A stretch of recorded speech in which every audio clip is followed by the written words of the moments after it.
ግለሰብ ነው ጥፋተኛው። እንደ የአማራ ፋኖ ሙሉ የእስልምና ጥላቻ የለበትም። ወሃብያ ማለት ሙስሊም ነው። ወሃብያ ተብሎ የተሰጠው ጠንካራ ሙስሊሙን የመምቻ መዶሻ ቢላ መሳያ ነው።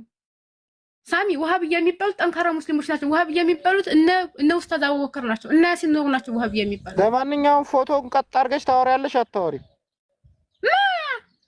በአካል እኮ በአካል መዘዘቅ ያለበት ሙሽ በስልክ በአካል አያት እንዴት ነው በአካል መዘቀዝቅ? የፋኖ ታገር አሁን ፎቶን ቀጥ አድርገሽ ታወሪያለሽ አታወሪ? ዘቀዝቅሻለሁ። አሁን ፎቶ ሲጀምር ፎቶ ለኛ ክብር ሰጥተኝ አንቺ እኔ ለማንም ለአንድ ሰው ምላሽ የምሰጥበት አንዳችም ነገር የለም። እኔ ስራዬን ጠንቅቄ ነው የምሰራ። ምን መስራት ምን መናገር እንዳለብኝ ጠንቅቄ አውቃለሁና ብዙዎቹ ሰሞኑን አንዳንድ ነገር እያየው ነበር። ወደድንም ጠላንም መዳኛችን አማራነት ብቻ ነው። ብዙ ትግል ጠላፊዎች አሉ።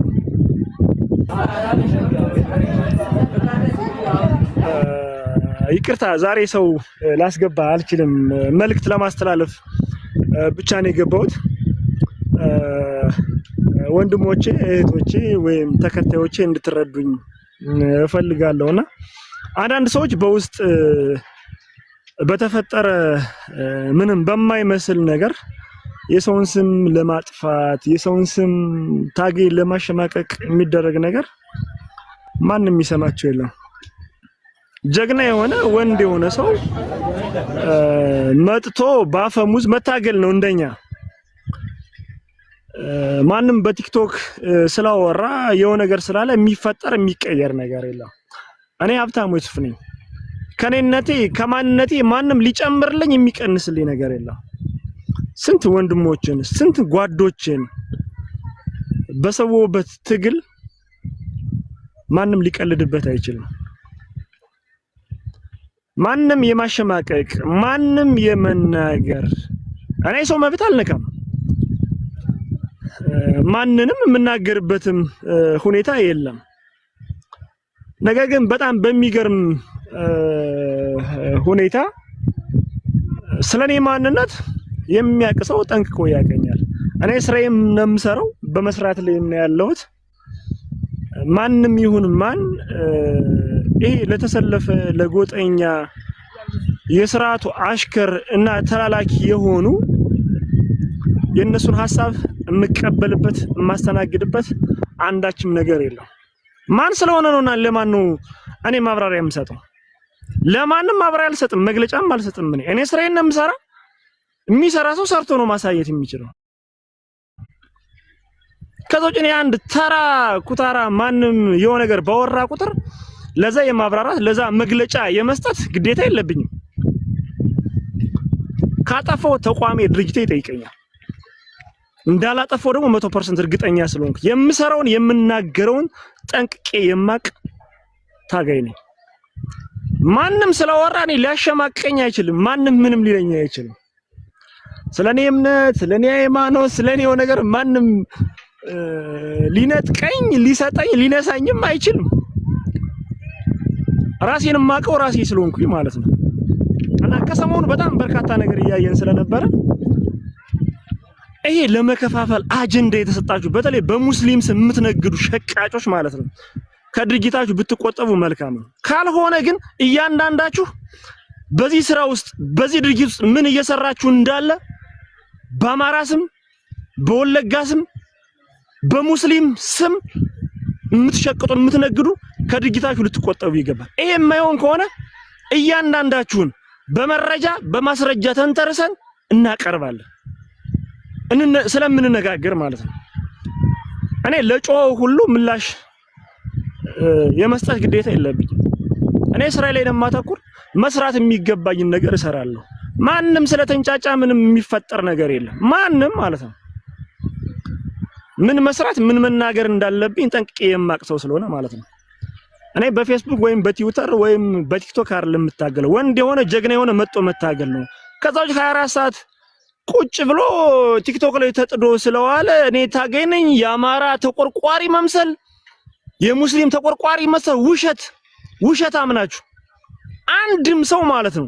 እስኪ የትኛው ሙስሊም ነው ለሙስሊሞች ድምጽ የሆነ አካል ካለ እስኪ ሙስሊም ሲታረድ፣ ሙስሊም ሲገደል፣ ሙስሊም ሲፈናቀል ትላንት ከ8 በላይ ወለጋ ላይ ለገባ የሄዱ ወጣቶች ሲታረዱ ሲቃጠሉ አስክሬኖቻቸውን እንኳን ማንሳት ባልተቻለበት ሁኔታ ለነዛ ድምጽ የሆነ የትኛው ሙስሊም ነው? የትኞቹ ታጋይ ናችሁ? በወለጋ ስም አትነግዱ። ውሸታም ስለሆናችሁ ማለት ነው። ያ ማለት ጀግና ታጋዮች አሉ ከስር የተከታተሉ ለህዝብ ድምጽ የሆኑ ለወለጋ ድምጽ የሚሆኑ በርካታ ታጋዮች አሉ። ከዛ ውጪ ግን በጎጥ ተደብቃችሁ በጎጥ ተወሽጋችሁ በእምነት ተወሽቃችሁ አንድ ሰው የሆነ ነገር ሲፈጠር ኮሽ ባለ ቁጥር የምትጮሁ የምታጫጩ አላችሁ። ይሄ ትክክል አይደለም። እየተገደልን ያለነው እየሞትን ያለነው እየጠፋን ያለነው በአማራነታችን ነው እንጂ ሙስሊም በመሆናችን አይደለም፣ ክርስቲያን በመሆናችን አይደለም። ማንም የተረፈ አንዳችም ሰው ስለሌለ ማለት ነው። ስለዚህ የሥርዓቱ አሽከር ይሆናችሁ ተላላኪ ይሆናችሁ ከዚህ ድርጊታችሁ ልትቆጠቡ ይገባል። ትክክል ስላልሆነ ማለት ነው። እኔ ማንም ስለወራ ማንም ሊያሸማቀኝ አይችልም። ስራዬን ጠቅቄ የማቅሰው ስለሆንኩኝ ማለት ነው። ነገር ግን የሥርዓቱ ተላላኪዎች አላችሁ በጣም በርካታ የሆናችሁ ማለት ነው። ስለዚህ ብትችሉ አግዙ። ማገዝ ካልቻላችሁ ግን ቢያንስ ድምጽ መሆን እንዴት ያቅራችኋል? ዛሬ ኦሮሞ አንድ ሆኖ እኛን እየታረደ እየጠፋ ባለንበት ሁኔታ በጎጥ ተወሽቀ በእምነት ተወሽቀ ሙስሊም ስለሆነ ክርስቲያን ስለሆነ ሙስሊሙ ተነካ ክርስቲያኑ ተነካ አይሰራም የአማራው ተነካ በሚል መነሳት መቻል አለብን ሁላችንም ማለት ነው። ስንሞት እኮ ምን ሞተው በአማራነታችን ነው። የምንገደለው አማራ ስለሆነ ነው። በጣም በሚገርምና በሚያሳዝን ሁኔታ አሁን ላይ እኮ እጅግ በጣም በርካታ ወለጋ ላይ ምናልባት የኢራንና የእስራኤልን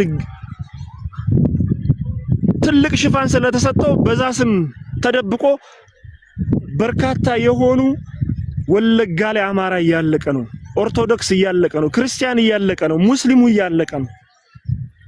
እየሞቱ ያሉት በአማራነታቸው ነው። እየሞቱ ያሉት በአማራነታቸው ነው። ክርስቲያን ስለሆኑ አይደለም፣ ሙስሊም ስለሆኑ አይደለም፣ በእምነታቸው አይደለም። ግን እያንዳንዳችሁ የምትንጫጩት የምታደርጉት ነገር በጣም ይገርመኛል። ሙስሊሙ እንደዚህ ሆነ፣ ሙስሊም ተነካብኝ እንደዚህ ምናምን። ወለጋ ላይ እየሞተ ያለው ሙስሊም የኛ አይደለም? ወለጋ ላይ አርሲ ላይ እየሞተ ያለው ክርስቲያን የኛ አይደለም? በአማራነቱ አይደለም? ሙስሊም ስለሆነ ነው እየታረደ ያለው? ክርስቲያን ስለሆነ ነው እየታረደ ያለው? አማራ ስለሆነ እኮ ነው። ስለዚህ ለምንድን ነው በዛ ለካ አንድ ድምጽ መሆን የማንችለው? በጣም በሚያሳዝን ሁኔታ ማለት ነው። አሁንም በደንብ እንድታውቁት የምፈልገው በደንብ መረዳት መቻል ካለባችሁ እኔ ለሙስሊም ማህበረሰብ አልወጣሁም፣ እኔ ለክርስቲያን ማህበረሰብም አልወጣሁም። እኔ የወጣሁት ለአማራ ህዝብ ነው። የመጀመሪያ የወጣሁት ለማንም አይደለም፣ ለራሴ ነው። ራሴን ለመከላከል በሰላም መውጣት፣ በሰላም መግባት፣ በሰላም መንቀሳቀስ ስላልቻልኩኝ ራሴን ለማዳን ራሴን ለመከላከል ነው የወጣሁት። እንደኔ የተገፉ እንደኔ የተጨቆኑ እንደኔ ሰላም ያጡ በርካታ ሙስሊሞች ክርስቲያኖች ደግሞ ይወጣሉ። ስለዚህ በጋራ ህብረት ፈጠር። ከዚህ በፊት በርካታ የሆኑ ድርጅቶች ተቋቋሙ። በወሎ፣ በጎንደር፣ በጎጃም፣ በሸዋ 2-3 ድርጅቶች ተመስርተው ነበር። አሁን ላይ በሁሉም በአራቱም ማዕዘን አማራን የሚወክሉ አንድ ተቋም አንድ ድርጅት መስርተናል። ይህም የአማራ ፋኖ ብሔራዊ ንቅናቄ ድርጅት ነው። ተቋሙን የሚመሩ መሪዎችን መርጠናል። ስለዚህ በጎጥ ለመከፋፈል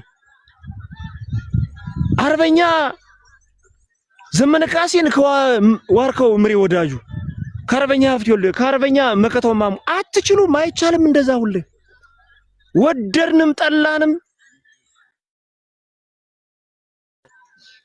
የአማራ ፋኖ ብሔራዊ ንቅናቄ ተቋም መዳኛችን አንድ ብቻ ነው። እሱም የአማራ ፋኖ ብሔራዊ ንቅናቄ ነው። አለቀ። ድርጅታችን የሚሰጠንን መሪዎቻችን የሚሰጡንን ስራ በቀጣይነት እናንፈጽማለን፣ እንሰራለን። ከዛ ውጭ ግን ማንም ስለወራ የሚፈጠር ነገር የለም፣ ምንም የሚሆን ነገር የለም። ስለዚህ ከቻላችሁ በጣም በአሰቃቂ ሁኔታ በጣም በሚገርም ሁኔታ ወለጋ ላይ በርካታ ህዝብ እያለቀ ነው። በኬሚሴ በርካታ አሰፍስፎ ያለ የሥርዓቱ ተወላጅ የሥርዓቱ አሽከሮች የሥርዓቱ ገረዶች ምክንያቶችን በመፍጠር ህዝባችን ለመፍጀት የተዘጋጁ በርካታ ኃይል አለ። ልንደርስላቸው ይገባል። ድምጽ ልንሆናቸው ይገባል። በዚህ በ21ኛው ክፍለ ዘመን የሰው ልጅ ከነነፍሳቸው ነው የተቃጠሉት። ከገደሏቸው በኋላ ትላንት ወለጋ ጉዱ ላይ ለገበያ የሄዱ ወጣቶችን ነው ፋኖ ነው የላካቸው በሚል ምክንያት በመፍጠር ሰበብ በመፍጠር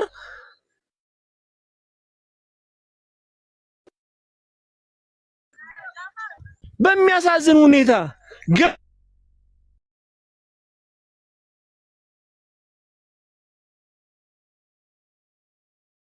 ገለው እንኳን አልተዋቸውም። ከገደሉ በኋላ በሳት ነው ያቃጠለው። ሰድ በሚመጣበት ሰዓት እነሱንም በጥይት ያበደቁበትን የተቃጠሉበት ሁኔታ እኛ ሲጠብቁ የነበሩ ህፃናቶች ተናግረው ነው። ስለዚህ አሁን ላይ ድምጽ ልንሆናቸው ይገባል። እኔ ለወለጋ ተቆርቋሪ ነኝ ምትሉ፣ ለአማራ ተቆርቋሪ ነኝ ምትሉ፣ ለሙስሊም ተቆርቋሪ፣ ለክርስቲያን ተቆርቋሪ ነኝ በርካታ የሆነ የሰው ኃይል አለ። ስለዚህ ሁላችንም ድምጽ ልንሆናቸው ይገባል። አትሰነጣጥቁም። እዚህ መሬት ላይ ታች ላይ ያለው ታጋይ ያለው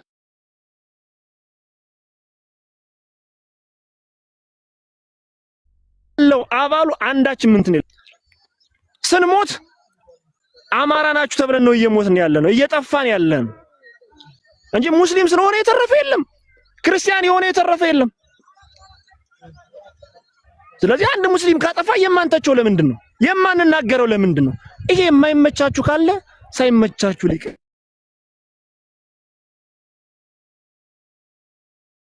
ይችላል። ያጠፋ ሰው ባጠፋው ልክ መተቸት መቻል አለብን። እንዲስተካከል ማለት ከሆነ እንተቸዋለን።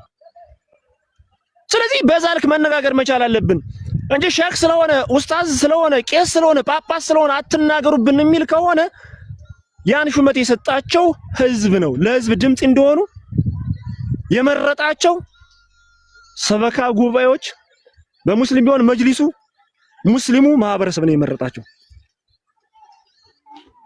ትክክለኛ ታጋይ ትክክለኛ አባት የሆኑትንማ እኮ ተቀዳሚ ሀጅ ሙፍቲን ከመጅሊሱ እንዴት እንዳባረሯቸው እንዴት እንዳስወጣቸው እኮ በደንብ ጠንቅቀን እናውቃለን። ኢትዮጵያዊነትን ሰውነትን ሲያስቀድሙ የነበረ አይተናል። ስንቶች ጳጳሳት እንደዛ እያነቡ ፍቅርን ያሳዩ። ያ ምንም እኮ አይደለም። በሚሰሯቸው ስራዎች በሰሯቸው ስራዎች ሰውነትን እናስቀድም ሲሉ ስለነበረ በርካታ ሆነ የኦርቶዶክስ አባቶች እያነቡ አይተናል። በጅናዛ ሽኝታቸው ጊዜ በቀብር ስነ ስርዓታቸው ጊዜ አይተናል።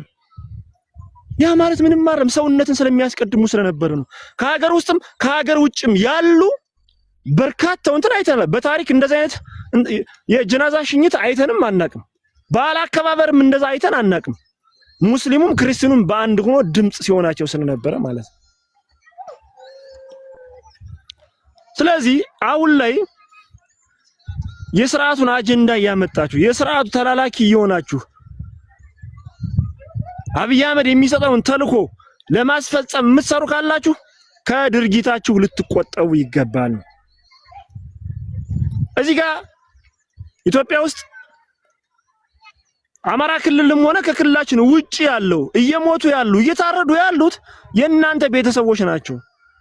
የእናንተ ወንድሞች፣ የእናንተ ልጆች፣ የእናንተ ሚስቶች፣ የእናንተ አባቶች ናቸው።